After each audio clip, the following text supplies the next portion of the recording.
The Manhattan skyline stretched before me as I stood in my penthouse office, watching the sun rise over the city that had witnessed my transformation. 10 years ago I'd been Julia Foster, the unwanted stepdaughter. Now, as CEO of Phoenix Industries, I was about to become my family's worst nightmare. Miss Foster. My assistant Michael's voice crackled through the intercom. The acquisition papers for Sterling Technologies are ready for your signature. Sterling Technologies, my stepfamily's biggest competitor and the last piece in my carefully orchestrated revenge. The company they'd tried desperately to acquire for years was about to become mine. Send them in, I replied, smoothing my Armani suit. As I waited, my mind drifted back to that fateful day a decade ago. I was 22, fresh out of business school with honors, sitting in my stepfather Richard Anderson's opulent office at Anderson Enterprises. Family business is for real family, my stepbrother James had sneered, lounging in what would soon be his office. Why don't you go find some nice entry-level job somewhere else? My stepfather had barely looked up from his papers. James is right, Julia. Anderson Enterprises has been in the family for 3 generations. Blood matters. Blood matters. The same excuse they'd used to exclude me from family vacations, business dinners, and eventually my own mother's funeral 5 years ago. Your mother understood, Richard had said at the funeral, preventing me from speaking at the service. Anderson affairs are for Andersons. What they hadn't known was that by then, I was already laying the groundwork for Phoenix Industries. Every rejection, every dismissal, every cruel reminder that I wasn't real family, had fueled my determination. Michael entered with the Sterling documents, his expression carefully neutral. He'd been with me since the beginning, one of the few who knew my full story. Everything's in order, he said, placing the folder before me. Though there is something you should know. James Anderson has been trying to reach you all morning. I smiled, picking up my Mont Blanc pen, a gift I'd bought myself after my first successful acquisition. Has he now? After 10 years of pretending I don't exist. He seems desperate. Apparently, Anderson Enterprises' bid for Sterling was rejected yesterday. Of course it was. I'd made sure of that, working through shell companies and proxy investors to outmaneuver them at every turn. The same way they'd maneuvered to keep me away from my mother in her final days. Miss Foster. Michael hesitated. There's more. Your stepsister Catherine is in the lobby. That made me pause. Catherine, the youngest Anderson, had been 12 when I left. The only one who'd ever shown me kindness, secretly sharing family photos and news over the years. Send her up, I said after a moment. But delay the Sterling signing by 30 minutes. Catherine burst through my office doors moments later, her designer clothes wrinkled, her face tear-stained. At 22 she was the same age I'd been when they'd thrown me out. Julia, please, she gasped. You have to stop this. The company, it's everything to them. I gestured to a chair, studying the young woman who'd grown up in the wealth I'd been denied. Sit down, Catherine. You look tired. Did you do all this? She asked, sinking into the leather seat. Phoenix Industries, the hostile takeovers, buying out our suppliers. Was it all you? I walked to my window wall, remembering countless nights working until dawn, building my empire piece by piece. Did you know your father changed the locks the day after Mom's funeral? Said it was inappropriate for me to keep coming to the house. I didn't know, Catherine whispered. I was away at school. I tried calling, sending letters, asking to just talk about Mom, to share memories. I turned back to face her. Your brother James said real family doesn't need to beg for attention. Catherine's face crumpled. They were wrong. So wrong. But destroying the company won't bring her back. No, I agreed, it won't. But it will teach them that blood isn't the only thing that matters in business. My phone buzzed, James again. This time I answered on speaker. Julia. His voice was frantic. Whatever they're offering for Sterling, will double it. Triple it. Just please back off. Hello, James, I said calmly. It's been 10 years? Funny how you suddenly remember my number. This isn't a game, he shouted. This is our legacy. No, I corrected, it's your legacy. Remember? Family business is for real family. Those were your exact words. Catherine was crying silently now, watching as years of pain and planning came to fruition. Things are different now, James pleaded. We can work something out. Dad's willing to offer you a position. I laughed, a sound devoid of humor. A position? In the company that banned me from my own mother's office after she died? The company that erased me from its history like I was some embarrassing mistake. Julia. It's Miss Foster now, I cut him off. Or didn't you read the business papers? The ones calling Phoenix Industries the fastest-growing technology corporation in the country. The silence on the other end was deafening. The Sterling signing is in 20 minutes, I continued. Once that's done, Phoenix will control 60% of the market. Anderson Enterprises will be, what's the phrase, James? A yes, not real family. Dad wants to talk to you, James said quickly. He's here, I ended the call, turning back to Catherine. You should go. What happens next isn't something you need to see. She stood shakily but paused at the door. They were cruel to you. I understand why you're doing this. But Julia, what happens to me? The question hit harder than I'd expected. Catherine had been innocent in all this, a child when the adults around her had shown their true colors. Check your email, I said softly. There's a job offer from Phoenix's development division. Entry level but with real opportunities for advancement. Based on merit, not blood. Her eyes widened. You'd give me a chance? After everything? You were the only one who remembered my birthday, I replied. The only one who sent Mom's photos after they banned me from the house. Real family isn't about blood, Catherine. It's about choices. She nodded, understanding the gift and the lesson I was offering. As the door closed behind her, Michael returned with the updated Sterling documents. Everything's ready, Miss Foster. The board is waiting. I picked up my pen, 10 years of preparation coming down to this moment. Outside my window, the sun had fully risen over Manhattan, painting the sky in shades of victory. One last thing, I said. Send a copy of the signing photos to Anderson Enterprises. I want them to see exactly who beat them at their own game. The signing ceremony was everything I'd dreamed of during those long nights building Phoenix from nothing. Sterling's board members sat on one side of the massive conference table, their expressions relieved. They'd been fighting off Anderson Enterprises' hostile takeover attempts for years. My team sat on the other, radiating the quiet confidence that came from being part of the industry's rising power. Just as I lifted my pen to sign, the conference room doors burst open. Richard Anderson strode in, his face purple with rage, James trailing behind him like the sycophant he'd always been. Stop this immediately, Richard demanded, his voice booming across the room. This signing is a sham. I kept my hand steady, signing my name with deliberate strokes. Security, please escort the uninvited guests out.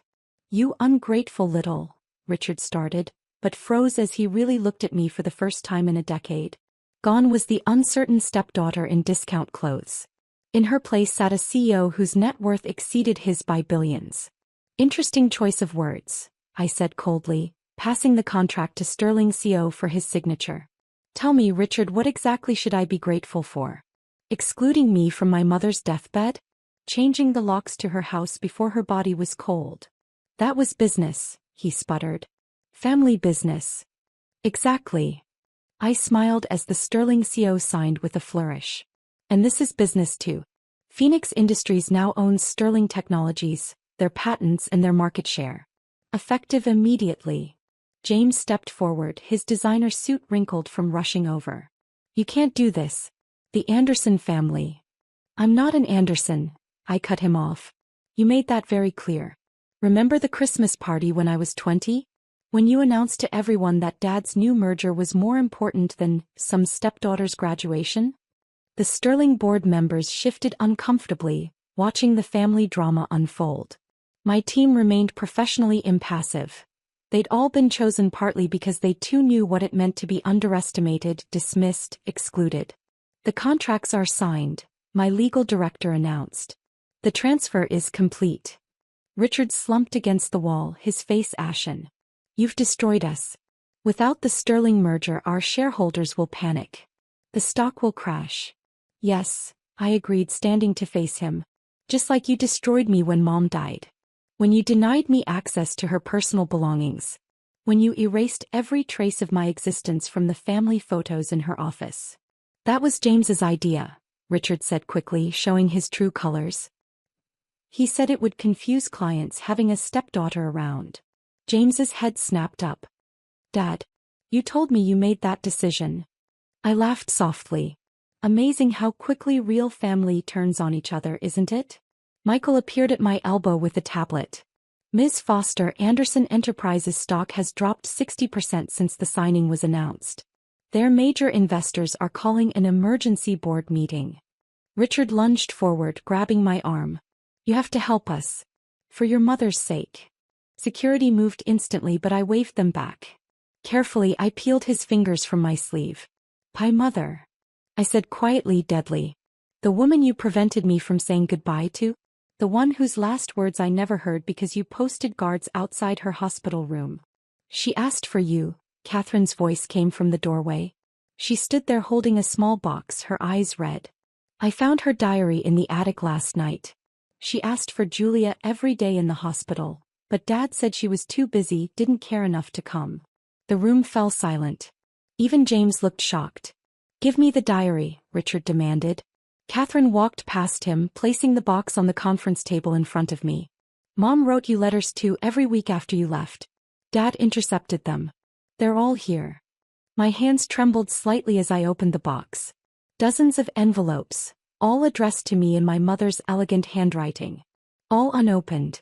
"You had no right," I whispered, looking up at Richard. "No right at all." "I had every right," he shouted, his facade cracking completely. "She was my wife. Anderson Enterprises was my legacy.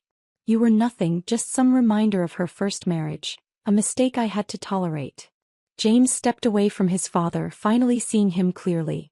"Dad, what did you do?" "What I had to do," Richard snarled. "The company couldn't have some outsider claiming inheritance rights. Your mother was too sentimental, wanted to give her shares to Julia. Said she had the real business sense in the family. I couldn't let that happen." The revelation hit like a physical blow. Mom had believed in me, had wanted me to be part of the company. And Richard had buried that truth along with her. "Get out," I said, my voice vibrating with controlled rage.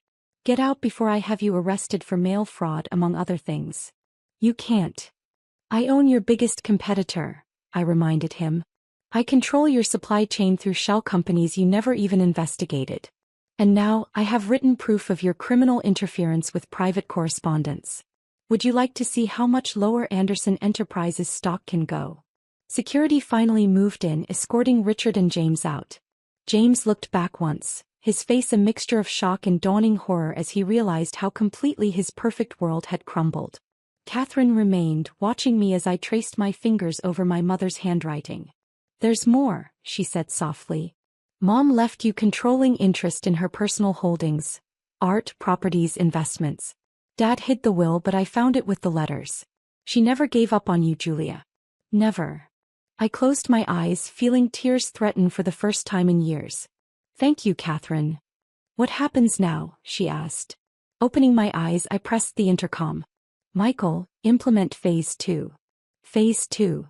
Catherine looked confused. "Phoenix isn't just acquiring Sterling," I explained.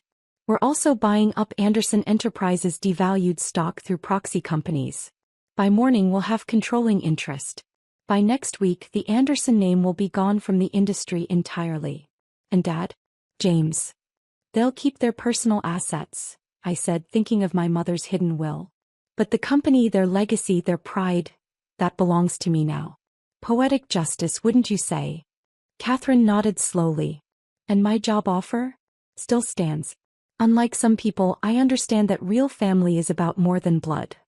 After she left, I sat alone in the conference room, finally opening the first of my mother's letters. Her words, preserved for 10 years, flowed over me. "My dearest Julia, never let them make you doubt your worth. You have always been my real family, my true daughter." Michael knocked softly. "Miss Foster? The press is waiting for a statement about the Sterling acquisition." I gathered the letters carefully, placing them back in their box. "Tell them Phoenix Industries is proud to welcome Sterling Technologies into our family. Michael, schedule a press conference for tomorrow morning." Topic: The complete restructuring of Anderson Enterprises. I smiled. Under its new name, Foster Global. That evening I stood in my office watching the sun set on a very different Manhattan than the one I'd woken up to. On my desk, my mother's letters waited to be read. On my screens, Anderson Enterprises stock continued its death spiral. My phone buzzed with a text from James. "I'm sorry. For everything. Please don't destroy what's left of our family." I thought of the years of exclusion, the pain, the lost time with my mother. Then I thought of Catherine offering truth when she could have stayed silent. "Family isn't about destruction," I texted back. "It's about choices. You made yours 10 years ago. I made mine. Check your email for your severance package." Putting down my phone, I picked up my mother's first letter again. As the city lights began to twinkle on below, I finally heard her voice again through her written words. She'd believed in me when no one else had.